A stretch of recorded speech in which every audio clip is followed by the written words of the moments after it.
رب کو اپنا معبود سمجھنا پڑے گا، اللہ تعالیٰ کی عبادت کرنی ہوگی، اللہ تعالیٰ نے جس مقصد کے لیے ہمیں پیدا کیا ہے اس کے مطابق اللہ تبارک و تعالیٰ کی عبادت کرنی ہوگی، تب ہم قبر میں بھی اللہ فرشتہ کے سوال کا جواب دے پائیں گے کہ ہمارا کون ہے۔ اسی طرف سے دوسرا سوال ہوگا ماں دینوں کا، تمہارا دین کون سا ہے، یعنی کس دھرم کو مانتے تھے؟ تو جو دنیا میں رہتے ہوئے دین اسلام کو مانے گا، دین اسلام کو عمل کرے گا، دین کیا ہے اس کی حقیقت کو جانے گا، اس کے تقاضے کو جانے گا، دین کے اصول و ضوابط کو سمجھے گا، دین کے جو ارکان ہے، اسلام کے جو ارکان ہے، ایمان کے ارکان ہے، اس کو جانے گا، مانے گا، زبان سے بیان کرے گا، دل سے تسلیم کرے گا، جواب پا جائے گا۔ اسلام کے جو ارکان ہے کلمہ شہادت، لا الہ الا اللہ محمد رسول اللہ، نماز قائم کریں گے، زکوٰۃ ادا کریں گے، رمضان کی روزے رکھیں گے اور حج کریں گے،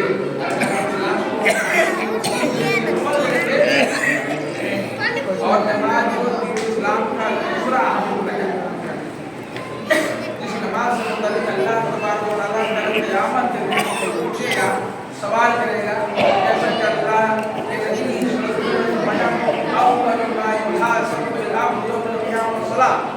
یہ اللہ تبارک و تعالیٰ سب سے پہلے بندوں سے قیامت کے دن نماز سے متعلق سوال کرے گا، پوچھے گا، اس کی تیاری اگر ہم دنیا میں کریں گے، دین کے مطابق ہم زندگی شریعت کے مطابق ہمارا جینا مرنا ہوگا،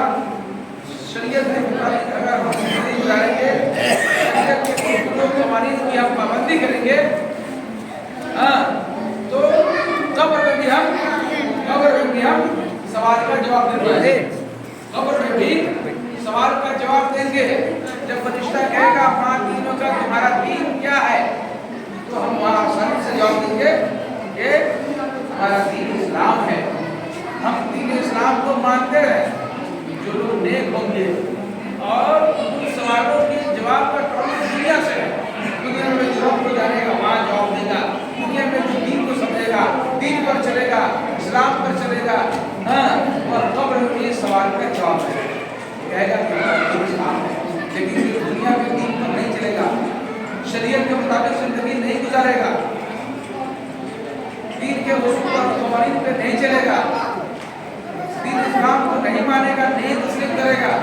وہ فرشتہ کے سوال کا جواب نہیں دے پائے گا۔ وہ کہے گا لا ادری، میں نہیں جانتا کہ رب کون ہے، میں نہیں جانتا کہ دین کیا ہے، ہمارا دین کون سا ہے، ہمارا تیسرا سوال فرشتہ کرے گا من نبی ہوگا، تمہارا نبی کون ہے، تو جو نیک ہوگا اور دنیا میں نبی کریم صلی اللہ علیہ وسلم، محمد عربی صلی اللہ علیہ وسلم کے بتائے ہوئے راستے پر چلتا ہوگا، چلے گا، چلا ہوگا، نبی کریم صلی اللہ علیہ وسلم کی اطاعت کے ساتھ ساتھ نبی کریم صلی اللہ علیہ وسلم کی اطاعت کرے گا، اطیعوا اللہ و اطیعوا الرسول کے مطابق زندگی بسر کرے گا، ایک طرف اللہ کی اطاعت کرے گا تو دوسری طرف نبی کریم صلی اللہ علیہ وسلم کی اطاعت کرے گا، ایک طرف اللہ کا کہنا مانے گا، دوسری طرف اللہ کا کہنا مانے گا، ایک طرف قرآن کے اوپر عمل کرے گا تو دوسری طرف حدیث کے مطابق عمل کرے گا۔ الغرض نبی کریم صلی اللہ علیہ وسلم کو مانے گا، سمجھے گا، ان کے احکام و فرائض کے مطابق زندگی بسر کرے گا، محمد کو اپنا نبی تسلیم کرے گا دنیا میں، اور اس کے کہے کے مطابق زندگی بسر کرے گا، تو قبر میں بھی فرشتہ کے سوال کا وہ آسانی کے ساتھ جواب دے گا۔ جب فرشتہ کہے گا من نبی ہوگا، تمہارا نبی کون ہے، تو وہ آسانی سے جواب دے گا کہ ہمارا نبی محمد صلی اللہ علیہ وسلم ہے۔ کہیں نہ کہیں قبر کے سوالوں کا تعلق دنیا کے عمل سے نہیں، لیکن جو دنیا میں رہتے ہوئے رب کو نہیں پہچانے گا، رب کی معرفت سے دین کی معرفت نہیں ہوگی، دین کے مطابق زندگی نہیں گزارے گا، نبی کی معرفت نہیں ہوگی، نبی کو نہیں جانے گا، ان کے کہے اور فرمان کے مطابق عمل نہیں کرے گا، وہ قبر بھی سوال سوال کا جواب نہیں دے پائے گا، ہر سوال پر کہے گا لا ادری لا ادری لا ادری، نہیں معلوم۔ اور جو لوگ قبر کے سوالوں کا جواب نہیں دے پائے گا، فرشتہ جو قبر سے آئے گا وہ آنکھ سے کھڑا ہوگا، آنکھ سے کھڑا ہوگا اور اللہ کا حکم ہوگا اور وہ لوہے کے ہتھوڑے سے اس کو مارے گا۔ وہ مردہ جو زندہ ہو جائے گا، چیخے گا، چلائے گا،